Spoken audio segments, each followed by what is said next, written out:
Our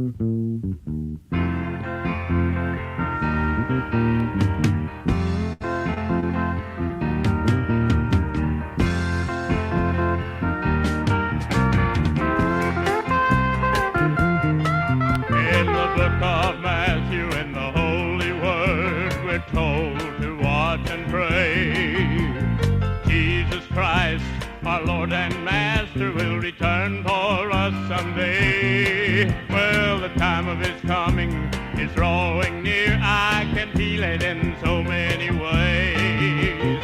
Soon He's gonna come in a cloud of glory, and this, oh Lord, could be the day. Well, this could be the day. This could be the day. Could be the day that Jesus comes. He's coming soon, I know, and you better be ready to go. This could be the day that Jesus comes.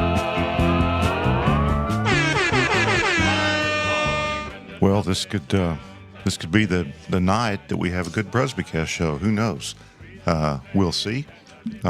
We do believe in the second coming, but as Pastor was mentioning Sunday, preaching in Thessalonians, First Thessalonians, to be followed oddly enough by Second Thessalonians, we just don't major on that doctrine. We live in light of it, but we don't orient everything around it. So I have to ask you, Dr. Hart, in the branch of fundamentalism that you grew up in, was it all about the second coming?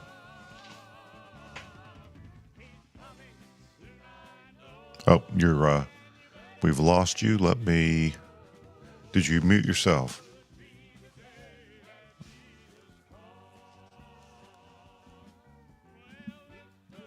All right, you may want to back out and come back in. Maybe we'll have connection with you. Are you hearing me okay, Stephen? Yes. Yes, we've got Mr. Spinnenweber from Jacksonville, Florida with us. Daryl, I'm going to kick you out, and you'll come back. You'll reconnect, and then we'll probably be able to hear you. So let me knock you out.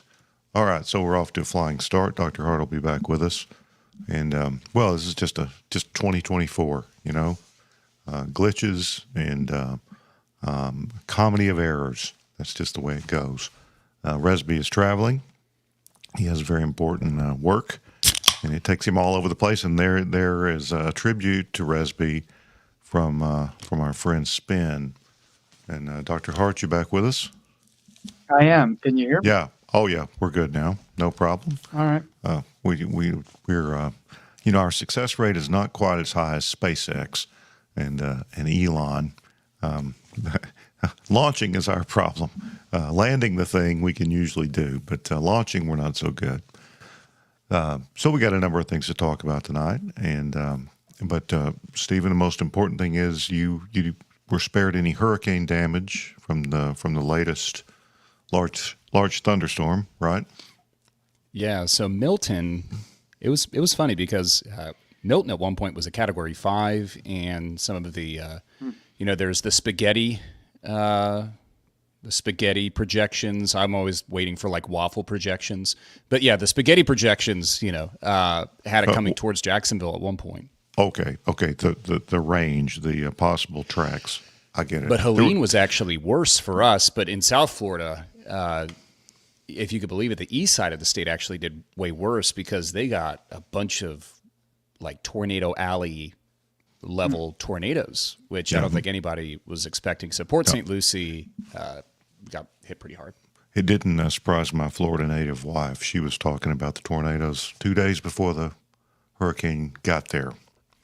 So I'm glad to know I'm glad to know the spaghetti thing was figurative because I thought you were living in a children's book all of a sudden. No. Like those are spaghetti, we Floridians, the spaghetti projections, there's the European model, which I just reject in principle. But then there's also these other models, and we were projected at one point to get like 12 inches.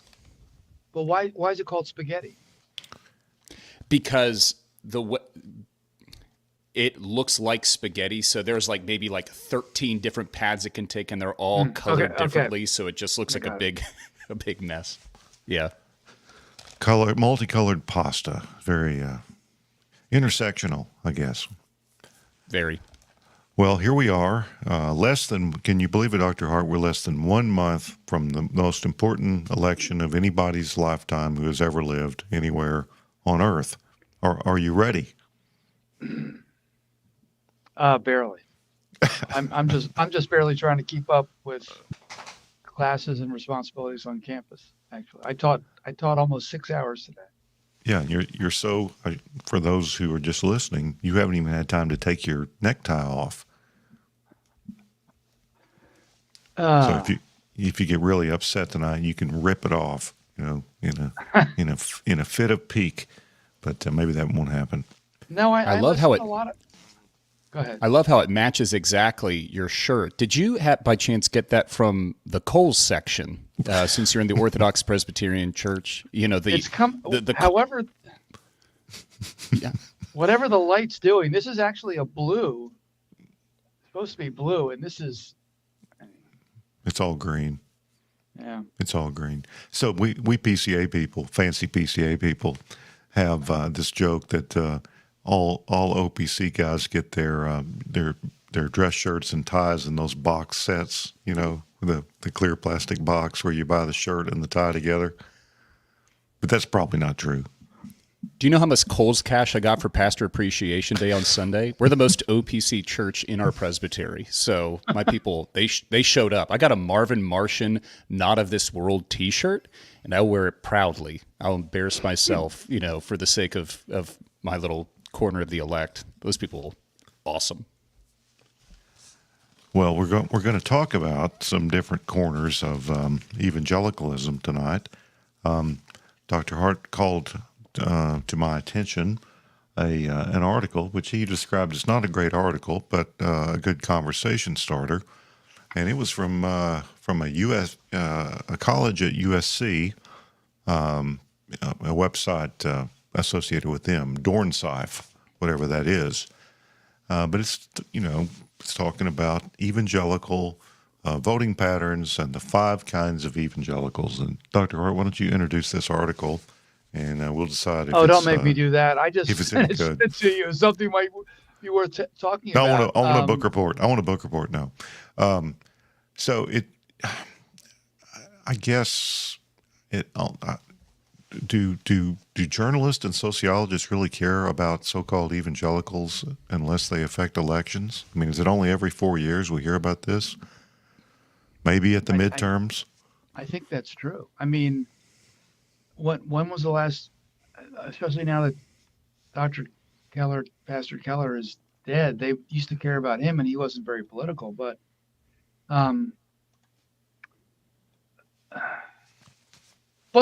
this has been going on for 40 years at least, with the evangelical bloc that social scientists and pollsters have been detecting since the election of Ronald Reagan in 1980. It even somebody started before that with Jimmy Carter. Probably too many of your listeners weren't even born then to know any of this, but that's when it started.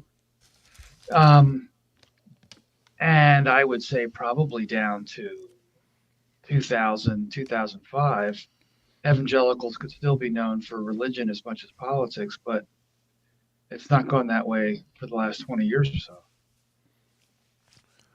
Yeah, so the author of this article or study has 5 categories, and we'll run through them quickly just to begin things. The MAGA evangelicals, and that. Let me read a little bit from this paragraph, and some of you are going to get a chuckle out of it. MAGA evangelicals consist of the white Christian nationalist core of the Make America Great Again, or MAGA movement. And it notes that there are some Latinos, Asians, and Black Americans in this movement. I think what they're talking about is the kind of people that Trump does photo opportunities with, and they're mostly charismatics. That's not noted here, but we can just say, that's most of what they are. And I don't think they affect the lives of many of us on a regular basis. They certainly are not part of NAPARC or the highbrow evangelicals of the Gospel Coalition or anything like that. But I'm guessing, Dr. Hart, you don't run into many MAGA evangelicals up there in Hillsdale. Oh, I mean, I guess conceivably some of the students could be in that ballpark because if young people are becoming a little bit more post-liberal, anti-liberal, then conceivably they could be there. But they really don't show themselves that much. But I don't see it in the faculty at all, and in the churches in Hillsdale, I don't necessarily see it either. I'm looking up. They refer to this guy, Lance Wallnau, in that piece. He's an American evangelical preacher and televangelist in Dallas, Texas. He's associated, and this is where you're right, Brad, with the New Apostolic Reformation and the Seven Mountain Mandate. Yeah, and the weird thing about that is they're the kind of the neo-reconstructionist, and I don't remember where I read it. Maybe we even talked about it, but these are sort of megachurch style charismatics, but they learned it from Rushdoony and friends. Rushdoony ultimately had more influence on these weird charismatics than on the people we hang out with, which there's something of an irony there, but I believe that to be the case. So these are people that make good TV fodder and they make good foils, and maybe in big cities where they have big churches, they're important, but I don't really think so. The at his website, the lancewallnau.com, that below his banner there is the Courage Tour. Courage is contagious, and this is had met. I guess it's done now, but it was Georgia in April, Arizona in April, and then Wisconsin in July. And see if you could identify any of these names: Mario Murillo, Miles Rutherford, Floyd Miles Brown. Smith. Miles Smith, is that what you said? No, this is even spelled Miles with a Y. Denny Donnelly, Bill Federer. That name sort of sounds vaguely familiar. Catherine Mullins, Lou Engel, Stacy Washington, Mario Bramnick, and Barry Loudermilk. Yeah, so, I might have heard of one of those. Huh. Yeah, Weird. It's and you know, weirdly, it is a diverse movement. Pentecostalism and charismaticism has always been pretty diverse. So racially, they're quite diverse, and you hear a lot of names in there that don't sound like Jones or Smith. But as far as doctrinal discernment, they're not too high on the scale. So anyway, when most people talk about Christian nationalism, that's what they're talking about.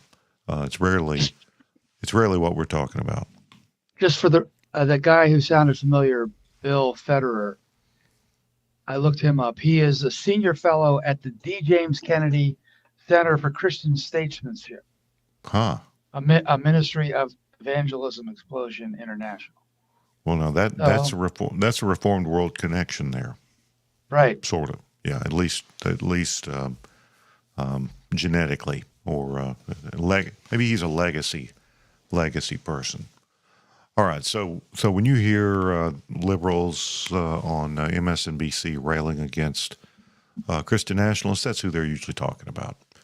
All right, so let's go to his category number 2. Now, do you run into that down there in Jacksonville? No, not too much. But, one observation that I've kind of been kicking around in my mind is that when people fail out of one category, they seem to snake their way into another one.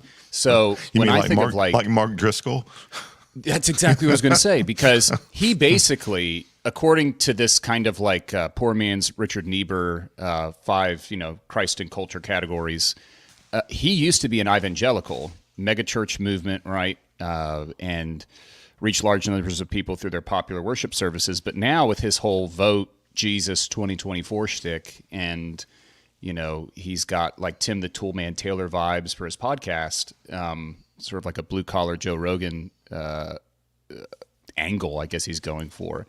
Like he's put on the MAGA, he's gone dark MAGA, and he's got a new target audience. And I mean, it's the same kind of like consumeristic, find what your people want or find an audience and give them what they're looking for. But yeah, there are like MAGA evangelicals who, I remember one of my favorite Presbycast episodes was when you played the Fun with Baptists, and there's a lion. He's got the orange skin and the yellow hair, and he's roaring righteousness, except when he's tweeting other things. Like, you've got bad iterations of this, but you've got kind of more cleaned up and respectable MAGA evangelicals in Driscoll. So that was a thought that came to my mind. Well, the one positive thing I can say about that first category, I don't think they're all that anti-Semitic. I don't think they, I don't think they're fascist attracted, except maybe superficially. People. These are the punching bag for neo-Nazis. So they're going to. I mean, obviously, MAGA evangelicals are probably going to be marked by a very dispensationalist view of Israel, which I don't subscribe to. Yeah, that's a good point. Israel's holy insofar as God dwelt there, and there's no more Shekinah. But they're also, not coming across the southern border and not, a threat to our nation. So it was interesting in God's providence. October 7th last year, with Hamas's attack on Israel, that was within the month. I'd already, I'm neither a prophet nor a son of a prophet, but O. Palmer Robertson's book, The Israel of God, proved to be hugely helpful. So if you've got people in your congregation that are, hearing a bunch of anti-Semitic stuff online, and they're just thinking like, okay, I'm not imbibing this nonsense, and I know better than that, but what kind of answer do I give for an evangelical and reform perspective on the nation of Israel as it relates to the Bible? O. Palmer Robertson's book, can't say enough good things about it. Yeah, I often remind our people that the church is the Israel of God. All right, so the second category, neo-fundamentalist evangelicals, and it's a very broad category. It ranges from Al Mohler to Russell Moore. Now, these days, there's a gap between them, but a lot of people don't know. Russell Moore used to work for Al Mohler at Southern, and he was sort of the PR guy for the conservative takeover, at least maybe the second phase of it in the 90s. I used to read Russell Moore articles in Baptist newspapers that you would get if you were a member of a Baptist church, Southern Baptist, and it was always the best thing in there. He was impressive back then, especially to me in 1995. It was a breath of fresh air. But certainly he's moved, and is very much never Trump, along with people like David French, and Al Mohler would be sort of cautiously for Trump, maybe, and but this neo-fundamentalist evangelicals, it just means sort of old line, and also including the kind of the newer, cleaned up version. All right, the third category, and I don't know, what we'll probably have to note at some point, Dr. Hart, is that we're not in any of these. You call us sideline, but certainly some in the PCA would fit into maybe that last category, or maybe this one. So this is a new category I haven't seen. Stephen alluded to it, evangelicals, and I think that's a hat tip to the iPhone. It's the technologically savvy, more progressive evangelicals. So it says, let me read this. Evangelicals are primarily focused on personal faith and the weekly worship experience. Okay, they are mainly concentrated in the evangelical megachurch movement. So these are megachurch Christians. Of course, I've observed before there are a lot of little churches trying to imitate the mega church. There are a lot of mini megas out there. Churches with 100 people, but they got the coffee bar and the iPod giving kiosk and the shiplap or the pallets behind the stage and all the windows in their previously normal church building blacked out. So that, I guess we would put them in this category as well. But he's saying that these megachurch evangelicals who might not be quite as doctrinally committed as the second category, the neo-fundamentalists, that they're not, they're generally conservative, but most of them aren't very political. But I think he notes that some have turned more progressive politically, and he notes that there are so-called evangelicals for Harris. So anyway, thoughts on this appropriately middle category? You can tell. Go on, doctor. Good doctor. No, go ahead. No, you got it. I think you could tell that Richard Flory is definitely from Doornsife, wherever that is in the Netherlands. That he doesn't seem to be terribly in touch, because to put Al Mohler, who came around and endorsed Donald Trump in 2020, and Russell Moore in the same category, I mean, as we're going to see in just a moment, I think that Russ Moore would fit in the Kingdom Christians category that we're going to talk about in just a moment, and Al Mohler would sit pretty squarely within this neo-fundamentalist evangelicals, the people who hold their nose at his personal life but are willing to play ball because his policies are better than the alternative. And these evangelicals, to translate, this is seeker sensitivity, right? Dr. Hart, I don't know if you've read it or are reading it, but I'm through part 1 of Aaron Wren's book, Life in the Negative World. And I think, I'm not a numbers guy. I do word and sacraments for a reason. So numbers much larger than 3 hurt my mind. So he breaks it down like in the negative world. You've got culture warriors, you've got seeker sensitivity, and then you've got cultural engagers, which I think are actually better categories than what this person puts forward here. But basically, evangelicals are just seeker sensitive types. That's how I read this section personally. Well, the other curious part of this is, I've only read Aaron Wren's article in First Things that was the basis for the book, even though I get his emails and I often read his Substack posts. I'm not sure what you call them, but this guy who's heading up Evangelicals for Harris is Jim Ball. I've never heard of him before. And I came up with an article in the Washington Examiner from 2009 when Jim Ball is 47 then. So that means he's 62. He was then a resident of Brunswick, Maryland, and he was very much involved in creation care. He wrote a book, What Would Jesus Drive, I guess. Oh, no. So he was known for his green ideas, and that morphed into Evangelicals for Harris. But I can't tell if he's ever had a call, or has been any part of a denomination. He grew up in Texas and converted in a Baptist church, which I don't know that really says much. Oh, no. When I first moved to Raleigh, North Carolina in the early 90s, there was a Southern Baptist church that had a female pastor. And they were known as, they very quickly got into the Cooperative Baptist Fellowship. But yes, especially in Texas, actually, there are a lot of very progressive Baptists in Texas. So I guess it's big enough they've got a lot of everything. But yeah, think Baylor, first of all. That's really all you need to know. But anyway, he was the head back at least 2009 of the Evangelical Environmental Network, and its publication is the Creation Care magazine.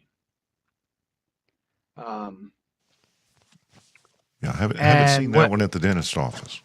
when asked what has been the biggest barrier stopping conservative Christians from embracing the environment as they've embraced the pro-life movement, for example, how can you overcome it? His answer, the biggest barrier preventing Christians from more fully embracing creation care, including addressing global warming, back when it was warming and not change, is not understanding and accepting that to do so is an important part of being a disciple of Jesus Christ today, of doing the Lord's will. We will overcome it by helping Christians understand what the Bible says about creation care and also about protecting the least of these from such major threats like global warming. We will also overcome it through prayer. Okay. So there's not much science in that answer, but Yeah, and you get the idea that there's some openness to these ideas in mega churches, but not generally. But it's hard to say anything general about the mega church. Well, let's move on to the next category, which would be kingdom Christians. Actually, I think this is mostly black evangelicals. If you want to get down to it, it's more urban and more social justice-y. And we know that the PCA has some of it. And I don't really get the difference between the last two categories, kingdom Christians and peace and justice evangelicals. There's a lot of overlap there. But you've looked at this, Stephen. What are your thoughts on these categories? You've already alluded to one of them. I think they're one and the same. I think me too. that at once again, just simplify. I'm a 2-point preacher, and I only preach 2 points because I can't preach one. I was told not to do that in seminary. But, I mean, genuinely, you could collapse peace and justice evangelicals and kingdom Christians to say transformationalist, right? And one observation, I don't know if you guys kind of thought about this, it seems that this list is largely socioeconomic, starting from blue collar, probably white blue collar with the MAGA evangelicals. Then you get Southern Baptist, right? Sort of like your the culture warrior types, probably like lower middle class, like dead middle. Then you get more uppity, upwardly mobile, gentrifying Christians.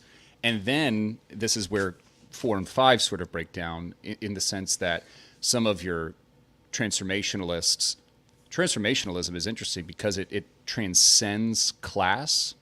So it's almost like chiasm, you know what I mean? In terms of like you're getting a little bit more wealthy. And then if peace and justice evangelicals, they're looking for, economic equality or equal outcomes, then yeah, you might say that that's more indicative of, minority Christian populations. So yeah, that was a thought. I think a lot of it's money is where the money's coming from. It's a different story, but I think it's socioeconomic, a lot of this.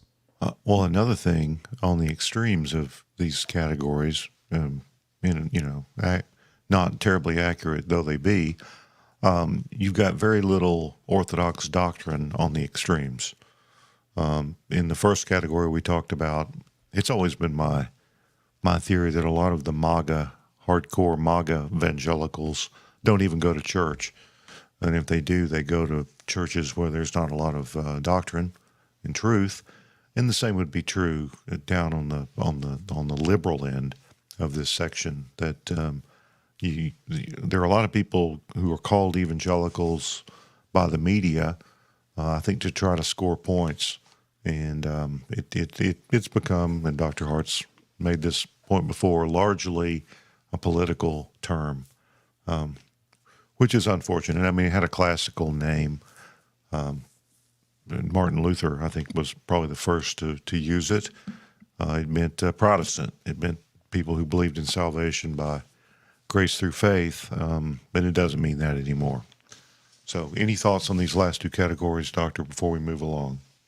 Well, I did do on the article, I hit the link for leaders among kingdom Christians often critique the economic and political systems that produce poverty and racial injustice. And there's a hyperlink under leaders among kingdom Christians, and it takes you to Kevin Ha. That's right. I said Ha. H H H-A-A-H. So it could be Ha. And Kevin Ha is New City's lead pastor. He went from being a young urban single out of Cornell Law School to getting married to his wife Grace, having 3 children, making partner at a prestigious law firm, then giving up law to pursue an MDiv at Fuller Seminary and becoming Fuller. a pastor and church planter. Kevin lived in a loft and worked in the U.S. Bank Tower in downtown LA before it became fashionable. And he ministered to residents of Skid Row for several years before planting New City. His So I vision lived in my has been parents' house for a little bit, so it's very wants to before it was build fashionable. an inclusive, gospel-centered community in downtown LA, which not only shares the good news of Jesus, but also becomes good news by serving the neighborhood. So, All right, so Stephen, we get this reference. Now he lives under the bridge downtown. In a van down by the river. Possibly. And be careful of rivers, as our poor neighbors in Western North Carolina learned recently. but overall, what's striking about this, from my own training in grad school and working at the Institute for the Study of American Evangelicals back when I was at Wheaton College, is the only 2 categories here of the 5. It's the peace and justice evangelicals, and then the fundamentalist evangelicals, who were sort of in the working definitions of evangelicalism or fundamentalism back when I was cutting my teeth as a young scholar. The other groups are completely off the radar, some of them because it's in the charismatic Pentecostal universe that the narrative of evangelicals, which more or less went from Boston to Wheaton to Pasadena, then to Colorado Springs. It didn't include these charismatic and Pentecostal groups, but it's also striking in talking about where the mainstream evangelicals are in these categories. The peace and justice evangelicals are the most mainstream, the most established, only in the sense that they bring up the evangelicals for social action, the Chicago Declaration of Social Concern. Fuller Seminary is also mentioned in this group.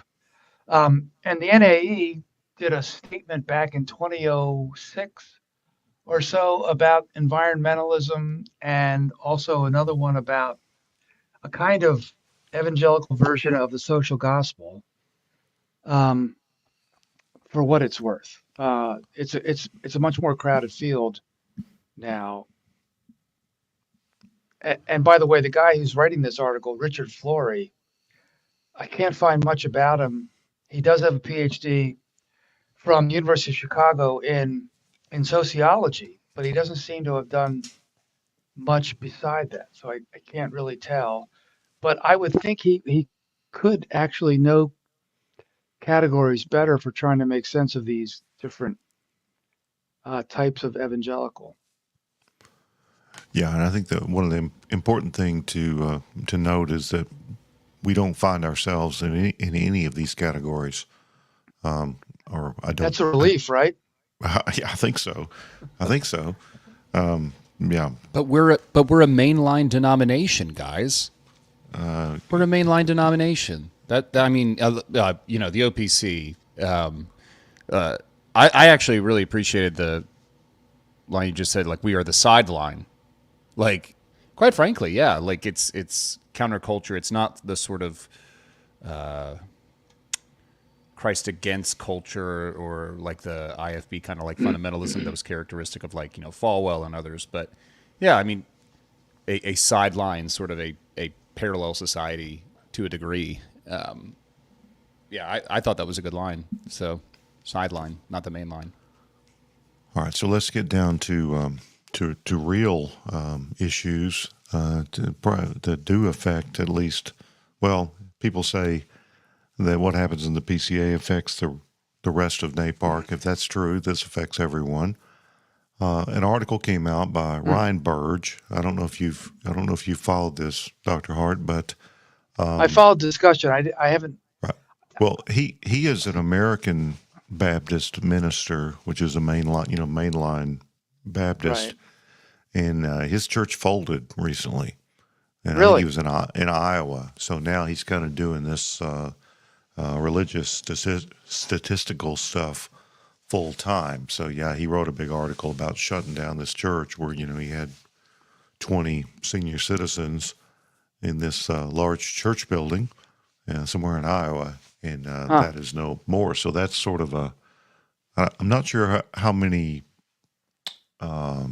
lessons he gleaned from it, but you can find Ryan Burge, I believe it's called Graphs About Religion, on Substack. You have to pay to get very much of it, but he did post this graphic.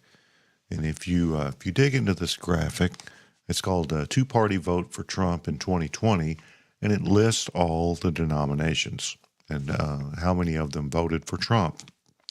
So the first problem I see here, Dr. Hart, and you make a lot of this all the time, the 81%, the idea that 81% of evangelicals voted for Trump. This graph says that's not so. That's the first thing we should probably point out. So I think we're owed an apology by practically everyone. So we're at least 15, 16, 17% more enlightened apparently than everyone told us we were. But Well, to be fair, the 81% was based on 2016. And I don't know if Ryan Burge has done that. But still, you could still see people being as strong in 2020, thanks to COVID, the protests in the summer, and the like. And that's not a huge tapering down to 73%. But well, still, here's this is just I don't know if these are Barna numbers. I don't remember the source, but let's just assume this poll might be legitimate. It says that the denomination with the most Trump voters in 2020 was the Assemblies of God. Now that's a charismatic denomination, and then non-denominational fundamentalist, which could be, that's a very broad category, and then non-denominational evangelical.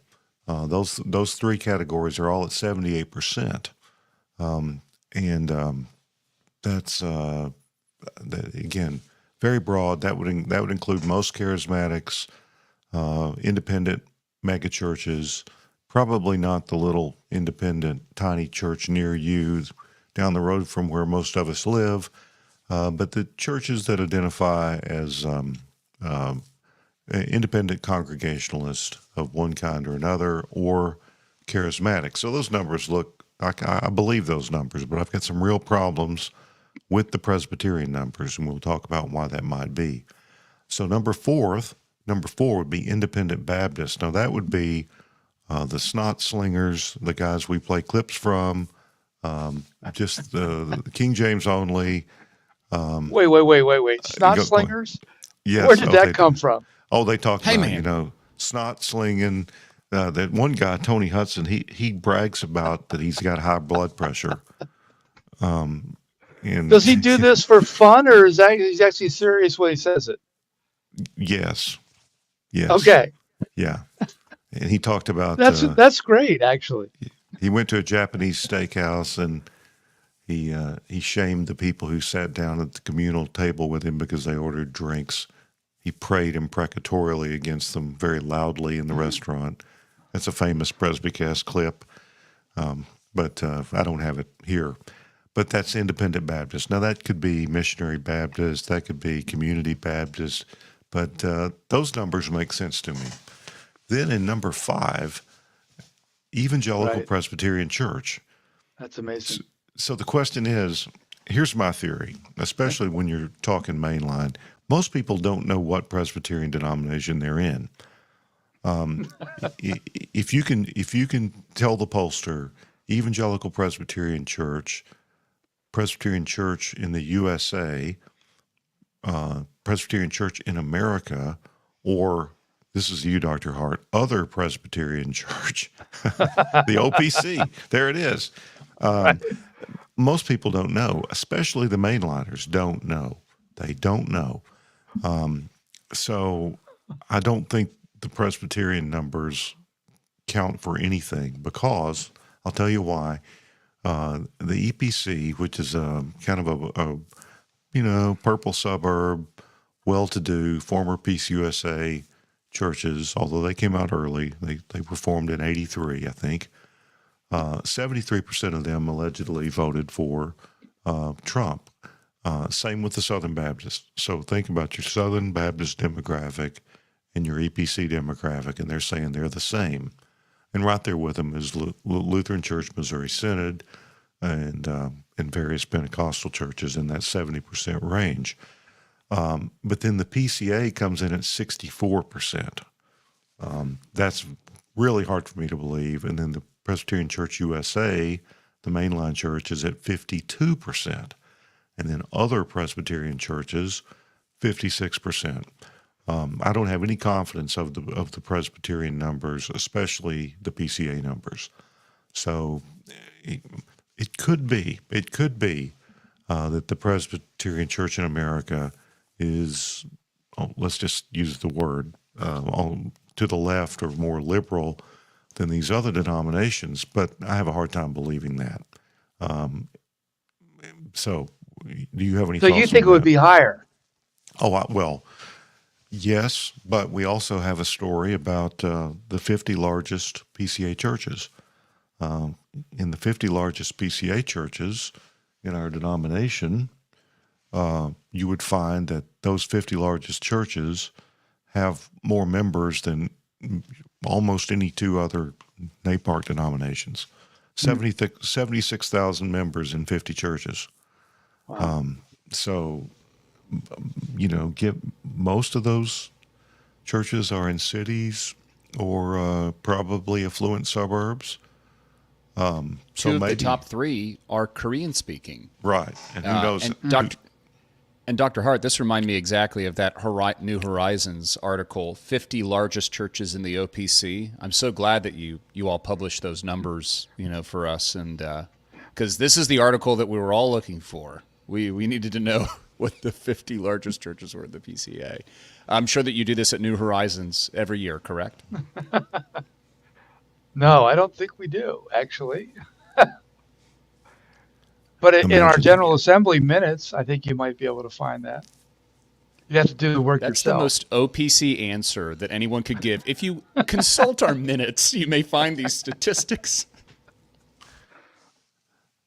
Copious and carefully taken minutes. Well, I'm Brad, sure. to your point, I don't understand. So, what qualifies as evangelical Presbyterian?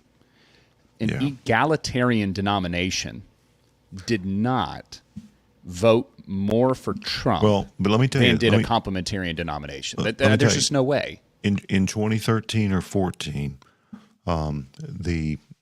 here's the story. What would be one of these largest PCA churches left? They were kind of late leaving. I think they actually joined the PCUSA and then left quickly in the 80s, and they joined the PCA. And eventually they left the PCA. One of the reasons was they let Billy Graham's daughter preach on a Sunday night.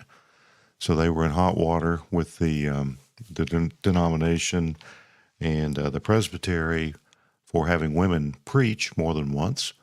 So they joined the EPC back in around 2000. They would be one of the largest churches in the PCA had they remained.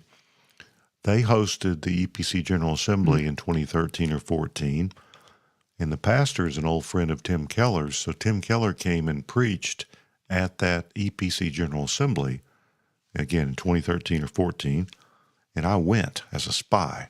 I snuck in Huh. and I witnessed the proceedings. It was pretty bland. But what I told everybody afterwards, and I think I could probably find the tweets about it, so it must have been 2014. It was, I said, it's more West Knoxville than, which is to say suburban. You know, it seems like the west end of most towns are the wealthy suburbs. I said it was more suburban and boringly, blandly conservative than a PCA General Assembly in some ways. Demographically, it was just it was a Costco crowd. That's the best way I can describe it. So maybe so. I don't know, back in the 90s when I was at a PCUSA church, early 90s, they were, quite politically conservative, although, probably quietly and not obnoxious about it. So maybe so. Maybe the PCA is diverse enough that only 64% of our members voted for Trump in 2020, but I really doubt it, because that would put us very near the United Methodist Church and Christian churches and community church. Now, what's a community church? See, that makes me highly suspicious of the whole project. Community church is not a denomination. It's just a name that churches freely choose. So I don't trust this poll, but it's interesting to look at, and people have tried to score points with it. People like me have tried to say, don't read too much into it. Who knows? But it's interesting, especially in 2024. So I don't think that Megan, Yes. I don't think that Meg Basham was trying to score points, though I do kind of want to just repeat the words of Proverbs 26:17. Whoever meddles in a quarrel not his own is like one who takes a passing dog by the ears. So she really didn't need to single out the PCA, but saying that 36% of those in the PCA effectively voted for Biden, I think that, and she acknowledged this a little bit later on in the thread, because she did tweet this, that I do realize that there were probably a sizable number of people in the PCA who just didn't vote for anybody, just abstained altogether. So we have a bunch of Covenanters in the PCA, apparently. But, I want to say, too, that even though the SBC is closer to the top than the PCA in terms of turnout for Donald Trump, I'm looking at Aaron Wren's book, Life in the Negative World, right now. I mean, this just goes to show you, like, the SBC has not always been so monolithic. So it says Jimmy Carter, a former Southern Baptist Sunday school teacher, was the first evangelical U.S. president, and he won the white Baptist vote 56 to 43%. So Jimmy Carter, in the 70s, 56% of white Baptists. Now, again, I don't know how many of those are mainline and how many of those were Southern Baptists, and I also don't think that the Southern Baptists were firing on all cylinders by any means at that point either. But what are we to infer from that? I can't say, but it's not always been this, look how strongly conservative we are, even in the SBC. All right. Any further thoughts on the poll, Doctor? Well, I went. There's a link at the article to the election study, and it's a Harvard-based Okay. set of, and looking through what looks like it's maybe 100, many questions, but the religion questions go this way. And I see here only 5. Would you describe yourself as born again or evangelical or not? How important is religion in your life? Aside from weddings and funerals, how often do you attend religious services? The next is people practice their religion in different ways. outside attending religious services, how often do you pray? And then what is your present religion, if any? Protestant, Roman Catholic, Mormon, Eastern or Greek Orthodox, Jewish, Muslim, Buddhist, Hindu, atheist, agnostic, nothing, something else. So how if that's what Burge is using, he's got to be using something else because there's no kind Yeah, of I think denominational there was a. specificity I think I in looked those at this questions. poll. I think I looked at this a couple of years ago, and they seemed to imply that their method for determining denomination was pretty robust and involved, but I'm still doubtful. But anyway, that's not. But so here's a question. This we may not get to everything we were going to talk about tonight, but there are people evangelicals on Twitter who would say, if somebody in your church tells you that they're voting for the Democrats, they should be excommunicated. And to me, that's just silly. You say you've got a new Christian, you've got somebody who may, their entire family's been union workers for the past 150 years. Maybe they work for the government. There's all sorts of reasons someone might do that. I'd be surprised if 5% of the people in my church vote, differently from the other 95%. But that's just not a standard of fellowship. I mean, if someone is excited about, if someone's strong pro-abortion or something like that, certainly there's pastoral counsel needed, but that's not all there is to it. You can't just say, well, if you don't vote this way, you're out. I don't think that's happening anywhere, but it's easy to bluster about it online, which is what I think people do. Yeah. I mean, it's so far from being the main thing. I mean, it could be an indicator of something, but we just don't. That's a perfectionism of sorts. So I don't think we have to talk about that much. I just want to acknowledge that we've come to the point that you're not saved unless you vote a certain way, and I don't think any of us believe that, and I'm sorry anyone does. I did a pastoral visit this past week. Our church has a pretty cool outreach to senior living facilities because, after all, Florida is heaven's doorstep and heaven's waiting room or whatever they call it. But we have a Heaven's evangelism ICU? team. Yes, whatever you want to call it, outreach or whatever word. But we conduct like Brad does at the prisons. To those who are in these assisted living facilities, and I just say, we don't expect worldly return on that investment. We're not looking for the next, tithing base. It's these people, if they don't know Jesus, that's it. But we have a woman, and we've had this happen a couple of times. People will drive past our church, and they'll say, "Oh, you're a Presbyterian church. I'm just going to start going there." And they think we're mainline because I preach in a robe, right? Like our service is traditional. They might recognize some of the hymns we sing. And then I have to sit down with them and eventually tell them so a couple of things, right? And we walk through it all. But I kid you not, I went this past week, visit to an assisted living facility. We have a lovely woman who's been attending the church, but there is what I could only describe as Kamala Harris iconography.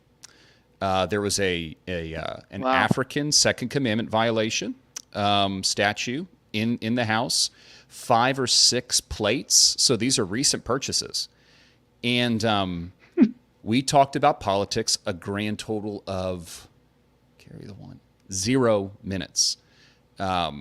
I basically said she wants to join the church. And I said, what we're going to do? We're going to go through the I am statements of Jesus, because she right now she can't come. She's having surgery and she's homebound for a bit. But I'm going to go there with a 17-year-old guy who's feeling the itch and wants to go to Greenville Seminary, we're just going to go through the I am statements of Jesus, and we're going to talk about politics. We're just not, because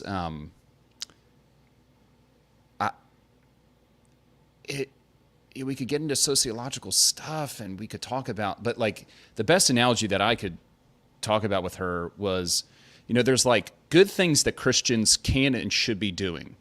Sort of like when the airplane is flying and you drop altitude and then all the masks come down, like what do the attendants tell you to do first?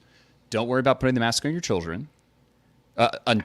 Please do that. But like first put the mask on yourself, right? So like before we talk about social activism or loving other people, like we've got to talk about the application of the gospel to ourselves. So we spent an hour, and it was delightful. But I mean, if I went in there guns blazing like Brad just was describing and saying, well, she can't be saved, or, you can't come to Jesus until you abandon all this stuff. That's not pastoral. That's not wise. And I just don't see the point of that. All right, so I didn't preview this with you, Dr. Hart, but it occurred to me today, given our current climate, I think there are some big differences between the political, religious climate now and maybe any previous time. And I was thinking about the idea of wickedness. We hear a lot of people saying that if you vote for the Democrats, you're wicked. I might say you're stupid or uninformed, but I'm not going to say wicked. But in Machen's day, he didn't talk about people that he disagreed with as being wicked.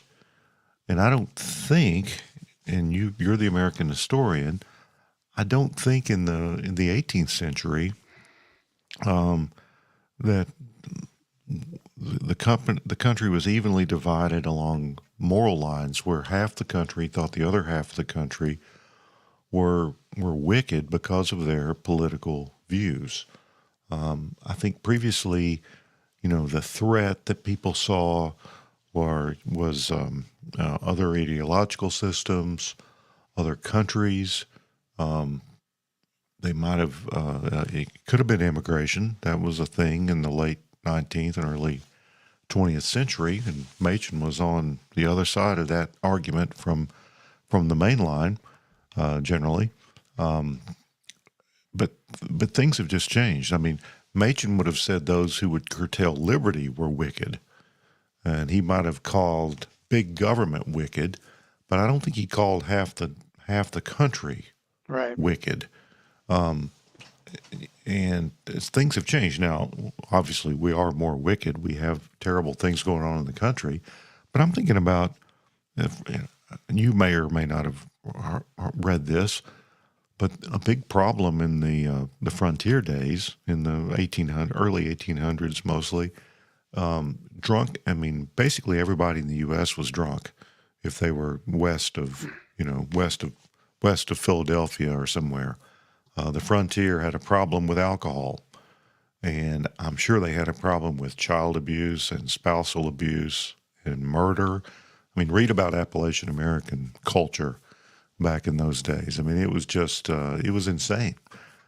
So we've had moral problems before, but I don't think all the city people said that everyone else was just wicked and unworthy of citizenship, as we kind of do with each other today.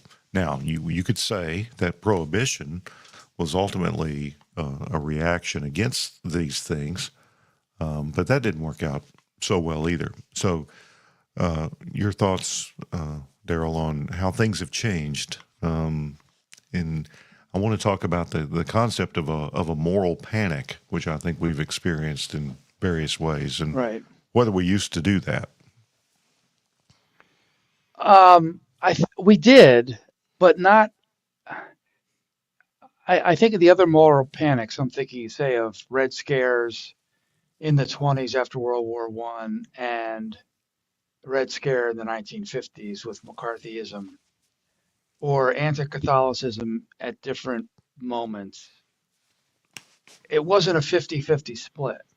And I don't know that that necessarily makes it better or worse, but you had a majority largely of the population who viewed a minority, and in the case of communists, a really small minority, as other, as academics like to talk about. But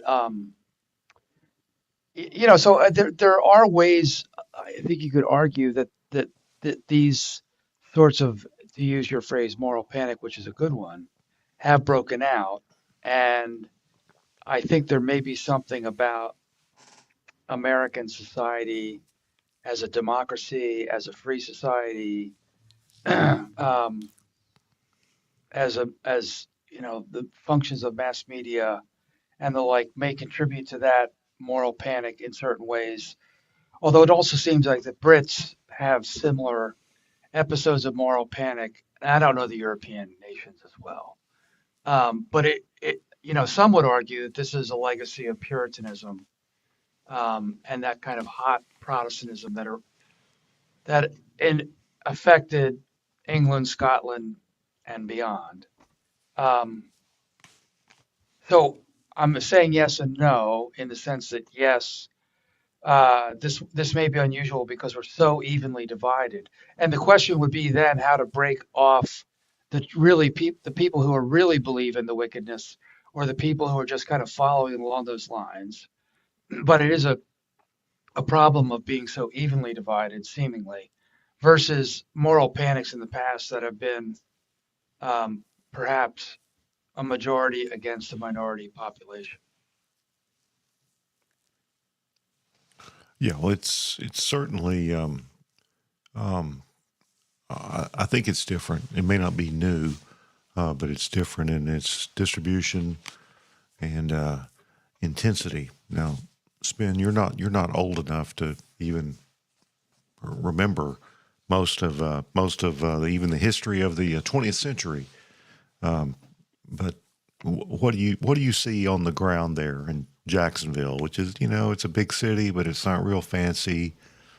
The people aren't super hip or cool. It's just sort of I don't know how you describe Jacksonville, but it's sort of middling in a lot of ways. But what's it like there politically and what are the people in the church? What are they feeling about their neighbors in the world? It's Jacksonville, because it is the northernmost major city in Florida. I say it sort of has a mid-Atlantic feel because you'll get a lot of northern transplants, but we're also called the bold city of the South. So there's a cultural conservatism that I think rings pretty true of Florida as a whole, but particularly of Jacksonville. Like we're not Miami-Dade by any stretch of the imagination. I've never drank in any beverages out of a coconut or umbrella, at least not that I would confess. But yeah, Jacksonville, a lot of the people that we'll get, I don't want to commit the logical fallacy, bulverism, right? That's like what C.S. Lewis is talking about, where you don't actually refute a person's argument on the logical grounds. You just attribute anxiety to them. You just assume it's wrong, and then you attribute anxiety to the individual. But I think you're right. Moral panic is at the root, and though they wouldn't like to admit it, it is at the root of many of cultural reconstructionists, a Christian reconstructionist worldview, is that they need a crisis, and they need to sort of situate themselves as the rebuilders of a lost civilization. So I do think right now, one could argue that especially in TR churches or churches that are pretty historically reformed, that read Voss, that read Old Westminster, Old Princeton, maybe this is a misapplication of Antillianism with the antithesis, right? And the Bible does speak in binaries. It's true. We have light and we have darkness, and I feel like there are some people, especially I call them like the adversarial transformationalists, sort of the Moscow types. Like we have the cosmopolitan transformationalists in Keller, and then we have the confrontational and adversarial transformationalists in Wilson. Both have a very specific idea of what their eschatological our inaugurated eschatological society looks like. But I think so. When I refer to unbelievers, I'll say people outside the church or people without. And are there enemies of God? Yes. Is Satan prowling like a roaring lion? Of course he is. He always has been. So there's a sense in which, I think you're right. We have to acknowledge that controversy, conflict, or antithesis is not altogether new. There are some unique pressures and some unique challenges that we need to face that previous generations haven't. And yet, you don't need to reinvent the wheel. You don't need an entirely new script. I was listening, sort of as a sidebar, to the episode y'all did last week on Anglicanism while I was painting in my house. And, a lot of the folks in the PCA who have sort of swung towards like the ancient future and sort of the more Anglo-Catholic forms of worship, it's basically seeker sensitivity, because that's what the seekers want now. It is a more respectable and waspy seeker sensitivity. They're giving the people what they want. And right now, young people want trad, but there's people like you and me, Brad, that have been singing out of a hymnal all along. And granted, like you said, I haven't been alive very long, but I mean, the churches where I associate, and my seminary, like we've been singing out of hymnals and singing the Psalms long before it was cool. So people in my congregation, they tend not to be anxious because, we just soldier on and stick to the old paths. And I think people find that refreshing. And I know they feel that in your church too. Yeah, I think we've got something to offer without being pragmatic. I think if you adhere to the regulative principle and worship and kind of do simple church as well as you can, with good Reformed doctrine and a reasonable but not wacky liturgy, you're going to appeal to a lot of people. So, and I know that's what they're doing up there at Hillsdale. All right, so we know that today, of course, Dr. Hart, I think I've told this joke before. Things have never been great. There's no golden age. I heard a university president once say there's only two levels of faculty morale: low and lower than it's ever been. So that's kind of the moral condition of the United States of America: low and lower than it's ever been. And right now, it's lower than it's ever been. But that's pretty normal. All right, so I'm thinking about all this, and again, I think the people in my congregation, like yours, Stephen, are not terribly torn up about everything. They don't express it on Sunday, which is good, but I don't think they are. But a verse came to mind, one of my favorites. It's from Ecclesiastes, and it's much better in the King James than in the modern translations. It's 7:16. Let me read it. I think this is a little counsel for these days, and then we'll move into our last topic. And that it says, "Be not righteous overmuch, neither make thyself over wise. Why shouldest thou destroy thyself?" And if you apply this to politics, don't be such a Puritan that you can't vote for either side. And if you're not going to vote for either side, maybe just be quiet about it. At that point, let the rest of us fight about it if you're going to check out. But I think there's a lot of righteous overmuchness when it comes to politics. There are a lot of reasons anybody might vote for a candidate. I mean, it could be economic, it could be law and order, it could be immigration, it could be social issues, it could be welfare benefits, pro or con, it could be size of government, it could be internet, it could be foreign policy. There's just a whole matrix or rubric. I don't know; those are educational terms, but just there's a whole set of things. And you kind of have to rank them and make your choice. I don't know if single issue voting is a new thing, but it certainly is a thing today. So nothing new under the sun, which is why Ecclesiastes is always helpful and appropriate. Any thoughts on that, Doctor?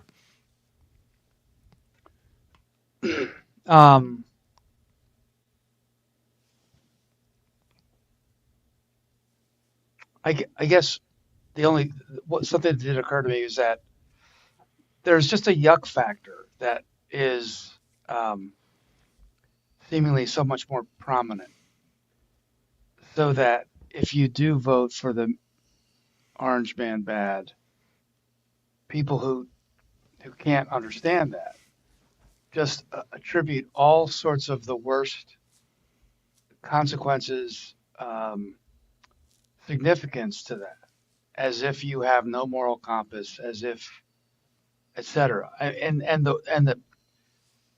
the freedom that people seem to have in order to interpret any kind of support like that, just to interpret it some way, in the worst possible way, in fact, about the person voting, I find somewhat extraordinary. I mean, I was alive, as you were, Brad, for Reagan and the so-called left, and the media didn't treat Reagan that well, and same applies to Bush 1 and Bush 2, but this is on a different order of that kind of treatment, and I think it's impossible not to admit that there's a point that Trump is a very disreputable figure, but it's as if somehow he makes everyone else look good, I guess, and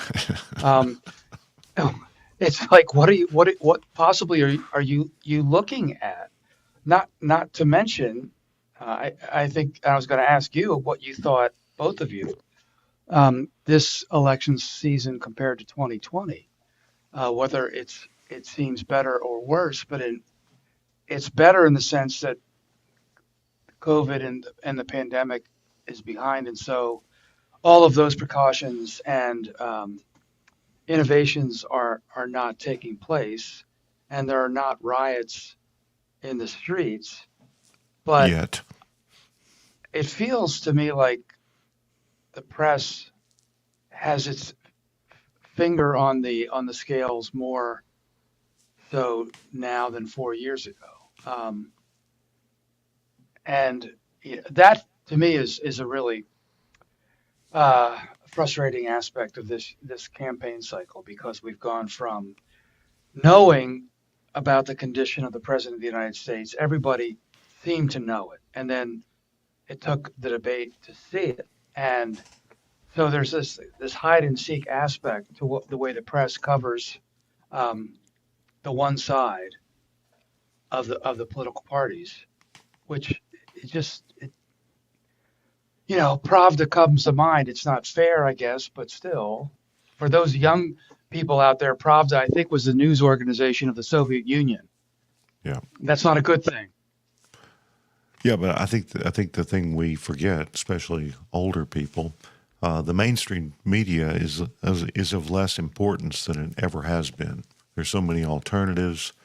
Viewership is so low compared to what it used to be. We don't have any Walter Cronkites or even Dan Rathers, nutty as he was. So it's and they know that, because one of the outcomes of this election could be censorship of all sorts of online media, depending on who wins, and that's just that's kind of a chilling thing to contemplate. Dr. Hart, you've often talked about you've sort of made light of or criticized certain kinds of earnestness. So we talked about the moral panic earlier. We talked about taking politics extremely seriously.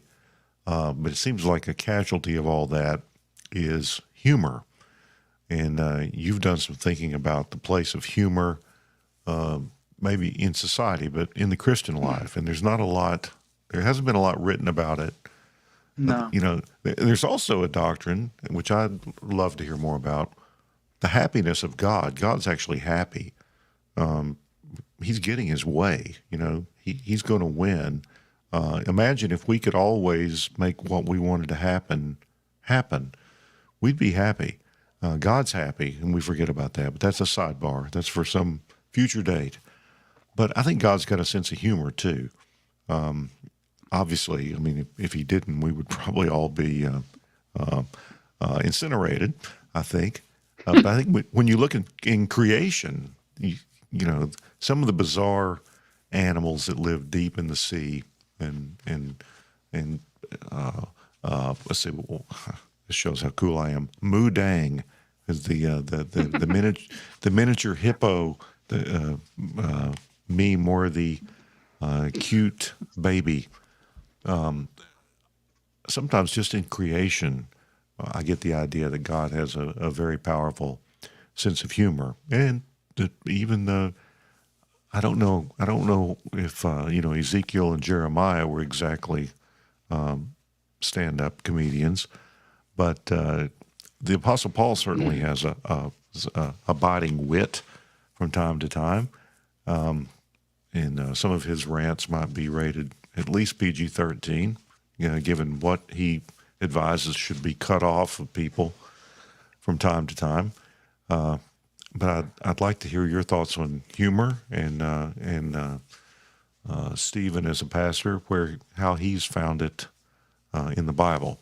But I know, Dr. Hart, you're especially fascinated with Jewish comedians, right? And so that really puts you on the outs these days. Well, I was thinking about this last weekend. I was at a conference of what goes for evangelical historians. We were convening at Samford University in Birmingham, and I was there with my Anglican colleague, Miles Smith, and then a former student who now teaches at Samford, Jason Wallace. And we had a meal together, we had some drinks together, and the program of the conference, the meeting, was very earnest. It was historians being activists, historians being moralists, and I just ventured, did these people watch Seinfeld, and do they still find it funny, or are things so serious now that you can't laugh at anything? Because it feels that way sometimes. And I think that's a really unfortunate situation to be in if you can't laugh. I think I don't want to steal from Stephen, but one of the biblical places I go for thinking about humor is Ecclesiastes. I mean, it's like a barrel laughs all the time because of the folly, and connected to that is human beings pretending that we are more than we are. Now, you read Psalm 8, human beings really are pretty amazing in the pecking order of creation, just a little lower than angels, but above everything else. So there's something built into us to try to be something great. Having dominion is pretty important. But you go through the Old Testament, and this is where I do think that some of the Jewish humor comes from Sarah laughing at God's announcement she's going to conceive. It's like, you kidding? Or Abraham, her husband, haggling with God. Well, if there are 50 righteous, can we make it 45? Can we and I guess sometimes too, and I shouldn't laugh at this, but when Moses is before the Israelites are about to go into the promised land at the end of Deuteronomy, and saying, if you do all these things that I've commanded, speaking for God, and etc. And I can't imagine somebody there listening thinking, as if we're going to keep everything you've commanded. Like, yeah, right. I mean, we couldn't even manage when Moses went up the mount to get the 10 Commandments to avoid making idols. And so now this whole list, yeah, we're going to do that. Mm-hmm. So I don't, it seems to me there's something that may be built in that way, but the New Testament doesn't read as much that way. And I get that as well, which may be why Christians don't have as much of a sense of humor as Jews do, because there is, I think, a more otherworldly faith in the New Testament compared to the Old, and there is a kind of eschatological hope of heaven to come and the resurrection than there is perhaps. It's there in the Old. Don't get me wrong. I'm not trying to say it's not there, but it's not as prominent. There's all sorts of promises of earthly blessings and earthly cursings attached to that. Whereas here in the New Testament, it seems to me to be, again, sort of beyond this world where salvation is going to really happen. And that may have something to do with Christians not having as much of a sense of humor. And then throw into that, I'll make one last point. The years of persecution that Jews have faced, it's not as if Christians were not persecuted, and it's not as if Jews in the early church didn't persecute Christians. I mean, I'm not trying to deny that, but Christians, once the empire became Christian in the 4th century, Christians did not have to face the kind of persecution that Jews did. And I think that one of the ways that you try to make sense of that and try to cope with it is to develop a sense of humor. And I think there's a great movie out there, if anyone's listening and wants to watch it sometimes. It used to be on Netflix. I don't know if it still is, but when Jews were funny, and it's a documentary, Canadian Jewish guy, I can't remember his name, who's interviewing all these old time and contemporary Jewish comics about what Jewish humor is, what makes it tick, and whether Jews have lost their sense of humor by becoming successful, moving to the suburbs, etc. It's really well done. All right, Stephen. Well, he did steal my thunder. Sorry. It's Ecclesiastes 10:19, right? Bread is made for laughter, wine gladdens life, and money answers everything. Yeah, and that's so funny where they say, money answers everything. I think that there's even like a tinge of humor in that. I mean, obviously, it helps to have a dime or two in your pocket, throughout life. But, it's just saying very much to sort of that person who's constantly wrestling with existential angst and, wonders what is means and stuff like that. He's like, bread is made for laughter. God has given you breath, and there's tragedy that pox this life, but there's also opportunities for laughter and levity and enjoying God's good gifts. And so I do think that sometimes the dour person who isn't able to laugh is in some instances the more earthly minded person, because they're not living in light of an eschatological hope that this is not the end, that the outcome is good for those who are in Christ Jesus. And also, I think if you can't laugh, and especially if you can't laugh at yourself, that very well could be a indication of pride, that you take yourself too seriously, right? That you think the world kind of revolves around you, whatever your mission is, and what your successes or failures kind of will seal the fate of your own life and that of those around you. I mean, I have to just remember the brevity of my life. And if I remember the brevity of my life, it does make some of the things that I worry about pretty funny. In the grand scheme of eternity, it's like, okay, some of you, know my travails with keeping track of my cell phone and all of the near-death experience. I've shut my cell phone in the hood of a 2003 Volkswagen Beetle and driven home with the flashlight on and did not know. And my phone for the next several months was bent. Like that was when the iPhone was like bending. It was like bent gate or whatever it is. And you have to laugh at yourself. And to go back to Daryl's point, about Jewish comedy. Yes, I have watched plenty of Seinfeld. Not that there's anything wrong with that. But, Brad, you would be happy. My liturgical calendar is it's 52 Lord's Days, GA silly season, Festivus, and Yeah. Twin Lakes. It's a pared down calendar, but I can't remember who said it. Yeah, so I say that my kids have seen the Festivus episode. They've seen the strike already. It is a family tradition at this point. But if you're not laughing, you're crying. I feel like if that's not a Jewish proverb, it works pretty well. If you're not laughing, you are crying. And I think people today should laugh a good bit more than they are. Or you're Karen. You're a Karen. But before you say something, Brad, I got to ask you. So you've done several Festivus shows. Yes? Yes. Do you remember when that started? I mean, what the think the origins of it were? Why we did the show? Yeah. Well, it was I think it was in 2016. I think we did one the first year.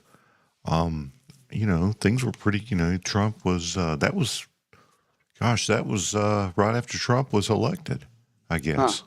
And probably we were fleeing from political turmoil then as well. I don't know, it's. Did you get any flack for that?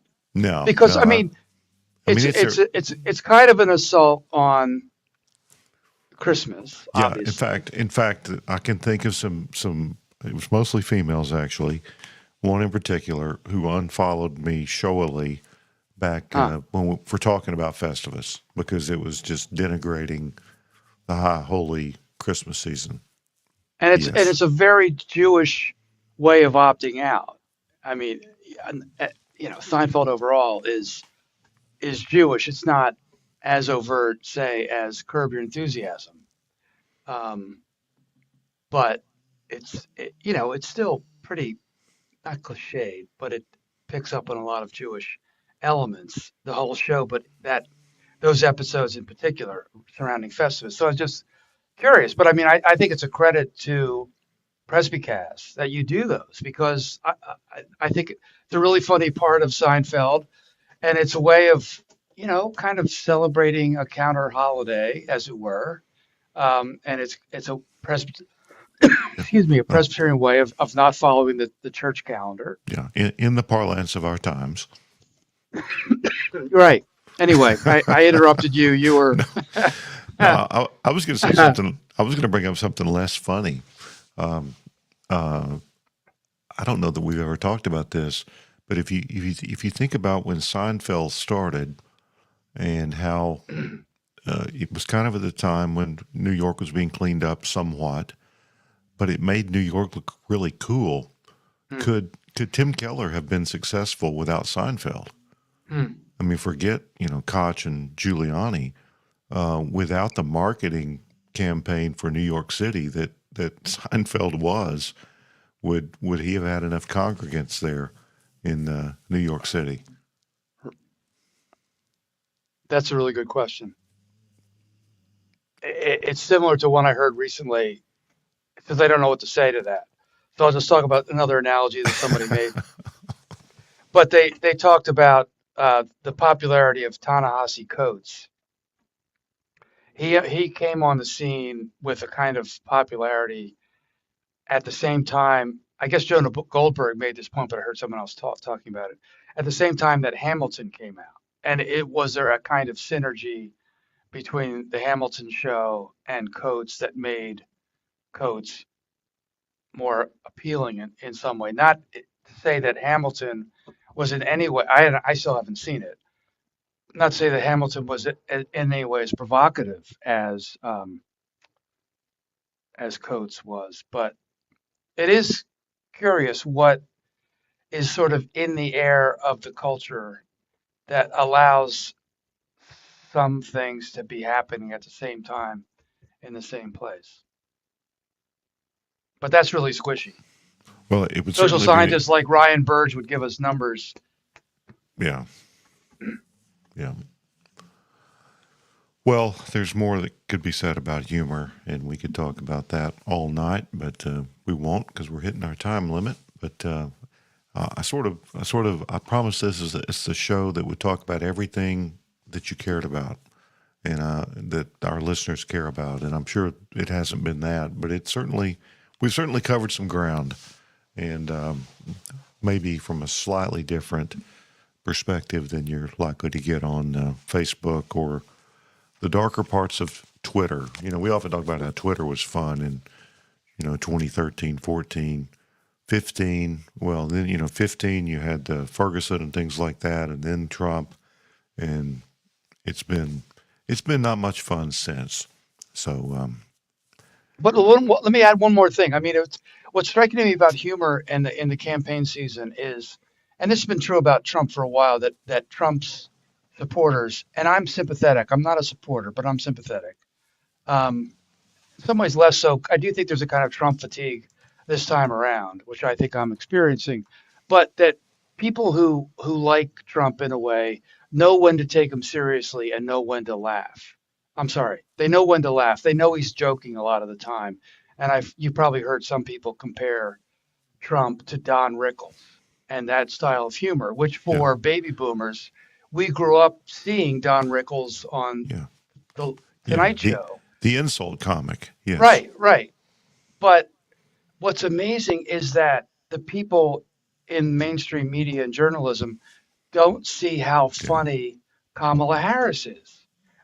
The Daily Show did it in late May. You probably saw it, where they tried to explain the word salad side of her, and they had the coach that helps her figure out how to put words together. It's a really funny bit. And this is as late as May 2024, almost maybe a couple weeks before the debate. And so not being able to see the humor of all the candidates, not just Kamala, but Waltz and Trump and even J.D. Vance. I mean, there are ways I think you could find him funny, even when he's trying to be serious. But only seeing the humor on the one side is what really bugs me. Well, I'm glad you brought up the insults, because I don't think many people would say Calvin was uproariously funny, but he certainly was good. He was good at the insult, and fanatical sophists. Remember, not all humor is light. There's dark humor. And so we didn't really get into that, but we can certainly say that the prophets, what is your God relieving himself? That's pretty good. Can he not hear you? What's the problem? So there's dark humor too. So Calvin, certainly Luther. Good grief, Luther he was just insane. So the humor, we recommend it. I think that's, of course, we can't commend coarse jesting. You'll have to figure out what that is, but we're not supposed to do that. But it's situational. Men, when they're together, generally insult and haze and torture each other, and that's the way we show our love. Exactly. And, women don't understand that sometimes, but we do. All right. Well, I think we'll wrap it up with that, and we wish Resby was with us, and he'll be back. And I will say this: I'll give faithful listeners who listen to the end of the show a little hint. We'll probably have an election night show, but remember, the election's on a Tuesday, so it's really going to be it's just going to be Taco Tuesday. I think we're going to try to counter-program the election and talk about and eat tacos on the air, and we might look at the results every now and then. I should remind everyone that in 2020 we signed off the election night show thinking Trump had won, and then then they started finding votes in different places. So yeah, we're not going to make any projections, but we might make some taco recommendations. So. I want to thank you, Daryl. Thank you, Stephen. And we'll do it again sometime. Daryl, I got Stephen because he's he's fairly sophisticated like you, good-looking guy. Well, he certainly has a voice for radio. There you go. Yeah, we've got that Maryland connection. We've got the Oh. Northern Yeah. connection. I didn't think about that. Well, let's explore that another time. Yep. All right. Well, thanks to all for listening. And Resby would want me to tell you, and so would Dr. Hart, don't be an Erdman. Could be the day. This could be the day. This could be the day that Jesus